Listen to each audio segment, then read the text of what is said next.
So what is the proper rest posture for people? Our lips should be sealed. We should be breathing through our nose. Our tongue should always be in the roof of the mouth. No improper oral habits, thumb sucking, digit sucking.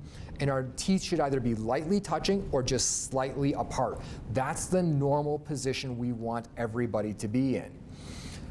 Oftentimes I can get some, kids will come in with some of those, but not all of them. I mean, oftentimes I'll see the lips sealed and then I'll ask the kids, where's your tongue? And they're like, oh, it's down in the floor of my mouth. Great, we need to work on that. Get that up there. That needs to be in a different position.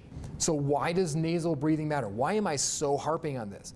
It's going to give that proper oral rest position, but it also filters and humidifies air, as well as nitric oxide is released in our nasal cavities. It's one of the only places our body creates it and develops it and that we get it.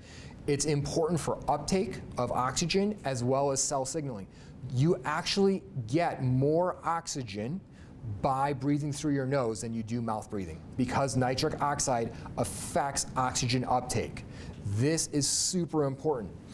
As well as, if you read all the literature, you're going to find that there are higher rates of CPAP failure, higher rates of mandibular advancement device failure in mouth-breathing individuals. So if we really want to help our patients be successful, our adult patients successful on treating their apnea, we need to help them establish nasal breathing. Not only does that, if you have those mouth breathers, how often are they getting improper facial development? And then we've learned that craniofacial development is important for kids.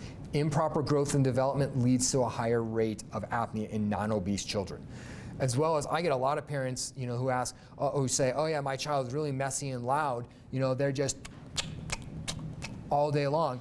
And then I look at the kid and their mouth's hanging open while they're just sitting in the chair. Well, the reason that they're chewing with their mouth open is because they can't breathe through their nose. So if we want to address the habits that the parents want, they want to get their kids not being that messy, loud eater with food all over their face, we have to get them breathing right. And I don't know about you, but it's one thing to see a kid who's that messy, loud eater, but get into adulthood, and that just becomes a super social problem, right? So we want to take these children and make them healthier versions of us.